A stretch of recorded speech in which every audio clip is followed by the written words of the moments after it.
എല്ലാ ടീച്ചേഴ്സും ഒഴിവാക്കി മൂലയിൽ ഇരുത്തിയ കുട്ടികളെ സംബന്ധിച്ചിടത്തോളം അവർക്കൊരു ആശ്വാസം കൊടുക്കുമ്പോൾ ആ ആശ്വാസം കിട്ടിക്കഴിഞ്ഞാൽ അവരിൽ ഒരു റിസൾട്ട് ഉണ്ടാക്കി കഴിഞ്ഞാൽ അവരുടെ മുഖത്തുണ്ടാകുന്ന ഒരു സന്തോഷമുണ്ട്. ഇപ്പൊ ഈ മൊഡ്യൂളിൽ നമുക്ക് കാണാം സെൻട്രൽ എ വരുന്ന രീതിയിലാണ് നമുക്ക് ഈ ഒരു മൊഡ്യൂൾ പ്രിപ്പയർ ചെയ്തിട്ടുള്ളത്. ഇപ്പൊ ലെറ്റേഴ്സ് സ്റ്റാർട്ട് ചെയ്ത് സൗണ്ട്സ് അങ്ങനെ വന്ന് നമ്മളൊരു പാരഗ്രാഫ് റീഡിങ് ആൻഡ് റൈറ്റിംഗിലേക്ക് നമ്മളൊരു 20 days ആകുമ്പോഴേക്കും നമ്മൾ വിചാരിക്കും നമ്മളെ നാട്ടിലുള്ള കുട്ടികൾ മാത്രമേ ഉള്ളൂ എന്ന്. അല്ല, നമുക്ക് GCC കൺട്രീസിൽ നിന്ന് ഏകദേശം 600ഓളം കുട്ടികൾ അതിൽ പാർട്ടിസിപ്പേറ്റ് ചെയ്തിട്ടുണ്ട്. ഈ റീസെന്റ് ഒരുപാട് സ്ഥലങ്ങളിൽ കൊണ്ടുപോയിട്ട് റിസൾട്ട് ഇല്ലാതെ കൊണ്ടുവന്ന ഒരു കുട്ടി ഉണ്ടായിരുന്നു. 5ാം ക്ലാസ്സിൽ പഠിക്കുന്ന ഒരു കുട്ടി.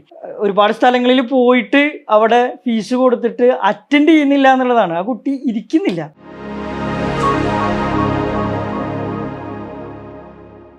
ഹായ്, ജാബിർ സിദ്ദീഖാണ്. സാധാരണ പഠിക്കുന്ന കുട്ടികളെ വീണ്ടും വീണ്ടും പഠിപ്പിക്കുക, മാർക്ക് വാങ്ങുന്ന കുട്ടികൾക്ക് കൂടുതൽ മാർക്ക് വാങ്ങാനുള്ള സൗകര്യങ്ങൾ ഒരുക്കി കൊടുക്കുക, അവരെ പഠിപ്പിക്കുക, അവരെ പഠിക്കാൻ സഹായിക്കുക.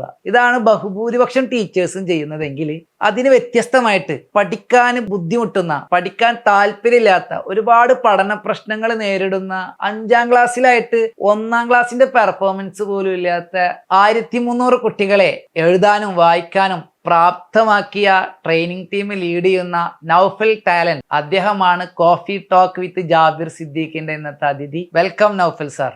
Thank you.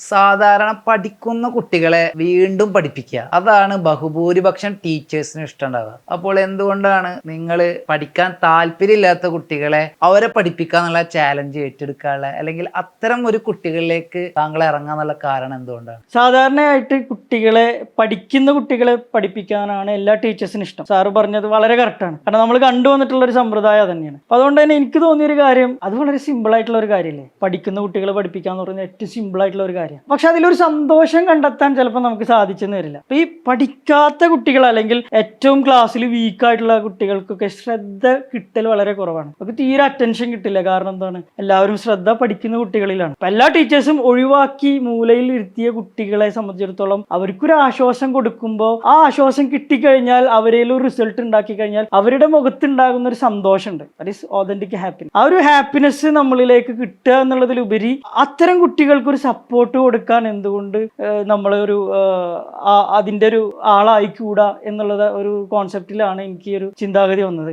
അത്തരം കുട്ടികളെ സപ്പോർട്ട് ചെയ്യുന്ന ഒരു ടീമിനെ നമുക്ക് എന്തുകൊണ്ട് ഡെവലപ്പ് ചെയ്തുകൂടാ എന്നുള്ളൊരു ആശയം വന്നപ്പോഴാണ് ഈ ടാലന്റ് എന്ന് പറയുന്ന ഒരു ഇൻഡിവിജ്വൽ ട്രെയിനിങ്ങിലേക്ക് കടക്കാനുള്ള കാരണം എന്ന് പറയുന്നത്. അതായത് ഞാൻ ടാലന്റിന്റെ ഓഫീസിലേക്ക് എൻ്റെ ഒരു കസിന് വേണ്ടിയിട്ട് എൻക്വയറി എടുത്തപ്പോൾ അവിടെ നിന്ന് എനിക്ക് അറിയാൻ കഴിഞ്ഞത് 1300-ലധികം കുട്ടികൾ തൃപ്തരായി. പലയിടങ്ങളിലും ട്രെയിനിങ്ങിന് പോയിട്ട് അവർക്ക് റിസൾട്ട് ഇല്ലാതെ ഫൈനലി അവർ ടാലന്റിൽ എൻക്വയറി എടുത്തു, അഡ്മിഷൻ എടുത്തു, അവർ തൃപ്തരായി. അത് എന്തുകൊണ്ടായിരിക്കും എന്നാണ് നിങ്ങൾ വിശ്വസിക്കുന്നത്? അല്ല, അതിൽ നമ്മൾ ഒരു വ്യക്തമായിട്ടുള്ള ഒരു സിസ്റ്റം നമ്മളവിടെ ക്രിയേറ്റ് ചെയ്ത് വെച്ചിട്ടുണ്ട്. കാരണം ഒരു കുട്ടി വന്നു കഴിഞ്ഞാൽ ആദ്യം നമ്മളെ കുട്ടീനെ അസസ്മെന്റ് ടെസ്റ്റ് നടത്തി കുട്ടിയുടെ പ്രശ്നം എന്താണെന്നുള്ളത് ആദ്യം ഐഡന്റിഫൈ ചെയ്യണം. ആദ്യത്തെ പ്രോസസ് എന്ന് പറയുന്നത്. പിന്നെ അതിനനുസരിച്ചിട്ട് നമ്മൾ അവർക്കുള്ള ട്രെയിനിങ് കൊടുക്കണം. നമുക്കൊരു ഏകദേശം ഒരു 20ഓളം ലെവലുകൾ ഓരോ കുട്ടിക്ക് കൊടുക്കാനുണ്ട്. അപ്പോൾ ഫസ്റ്റ് ലെവൽ തൊട്ട് ഒരു 20 ലെവൽ ആവുമ്പോഴേക്കും ആ കുട്ടിയിൽ ഉണ്ടാകുന്ന ട്രാൻസ്ഫോർമേഷൻ, അതിനുള്ള വ്യക്തമായിട്ടുള്ള ഒരു മൊഡ്യൂള് നമ്മളുടെ കയ്യിലുണ്ട്.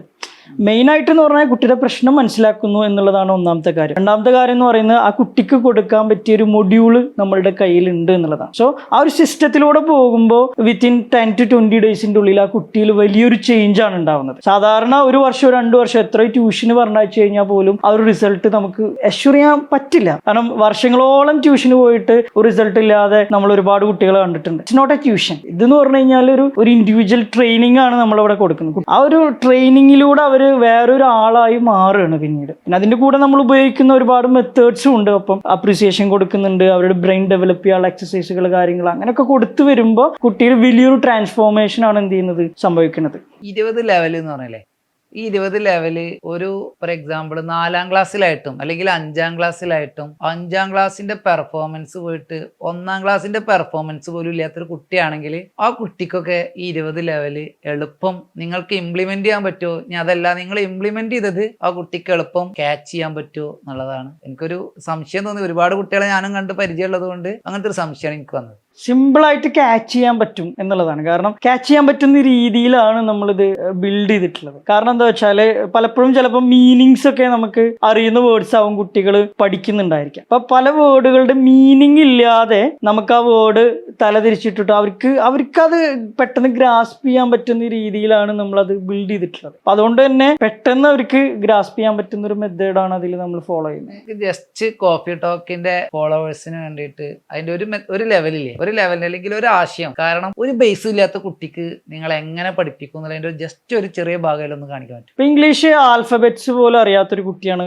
വരുന്നത് വിചാരിക്കാം. ഇപ്പോൾ 4th സ്റ്റാൻഡേർഡിലുള്ള കുട്ടിയാണെന്നുണ്ടെങ്കിൽ ആൽഫബറ്റ്സ് ഒക്കെ അറിയുന്നുണ്ടാവും. ഇനി അത് അറിയില്ല എന്നുണ്ടെങ്കിൽ പോലും നമ്മളെ സംബന്ധിച്ചിടത്തോളം നമ്മൾ ആദ്യം ആൽഫബറ്റ്സ് അവരെ പഠിപ്പിക്കും എന്നുള്ളതാണ്. ദെൻ അവർക്ക് അതിന്റെ സൗണ്ടുകൾ പഠിപ്പിക്കും. നെക്സ്റ്റ് സ്റ്റെപ്പ് അതാണ്, സൗണ്ട്സ് പഠിപ്പിക്കും. ആ സൗണ്ട്സ് പഠിപ്പിക്കുമ്പോൾ തന്നെ അവർക്ക് പെട്ടെന്ന് പഠിക്കാൻ പറ്റുന്ന മെത്തേഡാണ് നമ്മൾ അതിൽ ഫോളോ ചെയ്തിട്ടുള്ളത്. ഓരോ സൗണ്ടും പലതിനെയും കണക്ട് ചെയ്തിട്ടാണ് നമ്മൾ പഠിപ്പിക്കുക. ഫോർ എക്സാമ്പിൾ എച്ച് എന്ന് പറയുന്ന എച്ചിന്റെ സൗണ്ട് ഹ് എന്നാണ് വരിക. ഹ് എന്ന് നമ്മൾ പെട്ടെന്ന് ഒരു കുട്ടിക്ക് ചിലപ്പോൾ പെട്ടെന്ന് കിട്ടുന്നില്ല, എല്ലാവരും ചീ എന്നാ പറയാം. അപ്പൊ അത് പെട്ടെന്ന് പഠിപ്പിക്കാന്ന് പറഞ്ഞു കഴിഞ്ഞാൽ നമ്മൾ ചിലപ്പോൾ ഒന്ന് ഓടി കാണിച്ചു കൊടുക്കേണ്ടി വരും.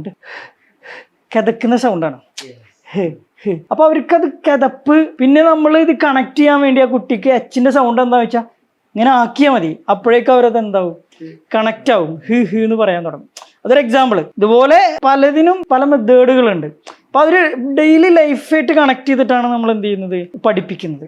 അതാണ് അതിൻ്റെ ഒരു ഹൈലൈറ്റ്. പിന്നെ സൗണ്ട്സ് കഴിഞ്ഞ് കഴിഞ്ഞാൽ നമ്മൾ അടുത്തതായി പഠിപ്പിക്കുന്നത് വവ്വൽസുകളുടെ സൗണ്ടുകളാണ്. അത് വെച്ചിട്ടുള്ള റീഡിങ് ആൻഡ് റൈറ്റിംഗ് ആണ് നമ്മൾ പഠിപ്പിക്കുക. അപ്പൊ എ നമുക്കറിയാലോ വവ്വൽസ് ഏതൊക്കെയാണെന്ന് അറിയാം, A E I O U. അപ്പൊ അത് വെച്ചിട്ടുള്ളതാണ് നമ്മൾ വരുന്നത്. അപ്പോൾ നമ്മളുടെ മൊഡ്യൂളാണ് ഈ കാണുന്നത്. ഇതിൽ ഇപ്പോൾ എ വെച്ചിട്ട് വരുന്ന സെൻട്രൽ എ വരുന്ന, ഇപ്പൊ ഈ മൊഡ്യൂളിൽ നമുക്ക് കാണാം സെൻട്രൽ എ വരുന്ന രീതിയിലാണ് നമുക്ക് ഈ ഒരു മൊഡ്യൂൾ പ്രിപ്പയർ ചെയ്തിട്ടുള്ളത്. ഇപ്പൊ ബാറ്റ്, ബാം.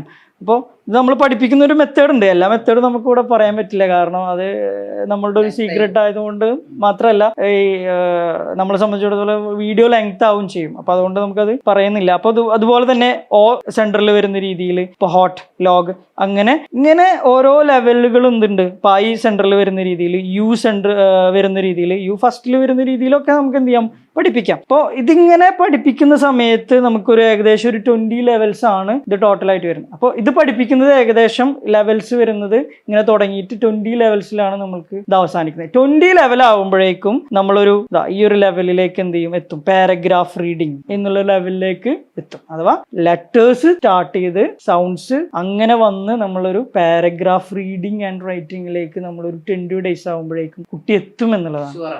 ഷുവർ. സാറ് നേരത്തെ പറഞ്ഞ 1300ഓളം കുട്ടികൾ എന്ന് പറയുന്നത് ഈ ഒരു ലെവൽ കംപ്ലീറ്റ് ചെയ്തിട്ടുള്ള കുട്ടികളാണ്. അതിൽ തന്നെ നമ്മൾ വിചാരിക്കും നമ്മളെ നാട്ടിലുള്ള കുട്ടികൾ മാത്രമേ ഉള്ളൂ എന്ന്. അല്ല, നമുക്ക് GCC കൺട്രീസിൽ നിന്ന് ഏകദേശം 600ഓളം കുട്ടികൾ അതിൽ പാർട്ടിസിപ്പേറ്റ് ചെയ്തിട്ടുണ്ട്. ഈ റീസെന്റ് ഇയേഴ്സിൽ തന്നെ, ഈ 2 years ആയിട്ട് തന്നെ 600ന് മുകളിൽ കുട്ടികൾ പഠിച്ചിറങ്ങിയിട്ടുണ്ട്. അപ്പോൾ നമുക്ക് ഒരുപാട് നമ്പേഴ്സ് വേണമെങ്കിൽ നമുക്ക് വെറുതെ പറയാം, 10,000 അങ്ങനെയൊക്കെ നമുക്ക് പറയാം. പക്ഷെ നമ്മൾ കറക്റ്റ് ഇൻഫർമേഷൻ സാർ തന്നെ വന്നിട്ട് അത് കണ്ടിട്ടുള്ള ഒരു കാര്യമാണ്. ഇപ്പൊ ജാബിർ സാർ അന്ന് വന്നപ്പോൾ കറക്റ്റ് കണ്ടിട്ടുണ്ടാവും എത്ര കുട്ടികൾ ഇവിടെ ഇറങ്ങിയിട്ടുണ്ടെന്ന്. അപ്പോൾ ഇത് കറക്റ്റ് നമുക്ക് ഓൺലൈനിൽ നല്ല രീതിയിൽ നമുക്ക് ട്രെയിനിങ് കൊടുക്കാൻ പറ്റുന്ന മെത്തേഡാണ് നമ്മൾ ഇതിൽ ക്രിയേറ്റ് ചെയ്ത് വെച്ചിട്ടുള്ളത്. ഇനി നിങ്ങളുടെ ഒരു സക്സസ് സ്റ്റോറി പറയുകയാണെങ്കിലേ, ഒരാൾ ചോദിക്കുകയാണ്, ഇത്രയും കാലം 1300 കുട്ടികളെ പഠിപ്പിച്ചു, അല്ലെങ്കിൽ 10 വർഷം ഇതേ ടീച്ചിങ് രീതി തന്നെ, അല്ലെങ്കിൽ ഇത്തരം കുട്ടികളെ കണ്ടെത്തിയിട്ട് അല്ലെങ്കിൽ നിങ്ങൾ അവരെ ടീച്ച് ചെയ്യുമ്പോൾ നിങ്ങൾക്ക് ഏറ്റവും കൂടുതൽ സന്തോഷം കിട്ടിയ ഒരു സക്സസ് സ്റ്റോറി അത് ഏതാന്ന് ഇപ്പോൾ ചോദിച്ചാൽ നിങ്ങൾക്ക് ഏതാ പറയാം? ഒരുപാട് സ്ഥലങ്ങളിൽ കൊണ്ടുപോയിട്ട് റിസൾട്ട് ഇല്ലാതെ കൊണ്ടുവന്ന ഒരു കുട്ടി ഉണ്ടായിരുന്നു. 5ാം ക്ലാസ്സിൽ പഠിക്കുന്ന ഒരു കുട്ടി. ഒരുപാട് സ്ഥലങ്ങളിൽ പോയിട്ട് അവിടെ ഫീസ് കൊടുത്തിട്ട് അറ്റൻഡ് ചെയ്യുന്നില്ല എന്നുള്ളതാണ്. ആ കുട്ടി ഇരിക്കുന്നില്ല, അതാണ് ഏറ്റവും വലിയ പ്രശ്നം. ഇവനൊന്ന് ഇരുത്തി തരുമോ, ഒന്ന് റിസൾട്ട് ഇല്ലെങ്കിലും വേണ്ടിയില്ല, ഇവനൊന്ന് കുറച്ച് ദിവസം ഇരുത്തി തരുമോ എന്ന് പറഞ്ഞിട്ടാണ് കൊണ്ടുവന്നിട്ടുണ്ടായിരുന്നത്. അപ്പോൾ ആ കുട്ടിയെ സംബന്ധിച്ചിടത്തോളം ആ കുട്ടി 20 ഡേയ്സ് ആകുമ്പോഴേക്കും ഒരു 10th പഠിക്കുന്ന ഒരു കുട്ടി എങ്ങനെ റീഡ് ചെയ്യും എന്നുള്ള രീതിയിലാണ് ആ കുട്ടി വായിച്ചത്. പക്ഷേ ഞങ്ങളൊക്കെ അമ്പരന്ന് പോയി സത്യത്തിൽ. അന്നാണ് എനിക്ക് കുറച്ചും കൂടി കോൺഫിഡൻസ് വന്നത്. കാരണം എന്താണെന്ന് വെച്ചാൽ ഈ ഒരു 5th പഠിക്കുന്ന കുട്ടി ഈ ഒരു ലെവലിലേക്ക് മാറാൻ വേണ്ടി നമ്മൾ കൊടുത്ത ബിഹേവിയറൽ തെറാപ്പീസും കാര്യങ്ങളൊക്കെ വളരെ എഫക്റ്റീവായിട്ട് കുട്ടിയിൽ ഏറ്റു എന്നുള്ളതാണ്. അപ്പോൾ അതൊരു വളരെയധികം ഒരു എന്താ പറയുക സന്തോഷകരമായിട്ടുള്ള ഒരു നിമിഷമായിരുന്നു. ആ കുട്ടിക്കും ഈ 20 ലെവല് നിങ്ങൾക്ക് ചെയ്തു കൊടുക്കാൻ പറ്റുമോ? യെസ്. അതായത് അക്ഷരങ്ങൾ പോലും അറിയാതെ 5ാം ക്ലാസ്സിലായിട്ട് 1ാം ക്ലാസ്സിന്റെ പെർഫോമൻസ് പോലും ഇല്ലാത്ത കുട്ടി 20 ലെവലിലൂടെയും കടന്നുപോയി 20 ലെവൽ കംപ്ലീറ്റ് ചെയ്ത് എന്നുള്ളതാണ്.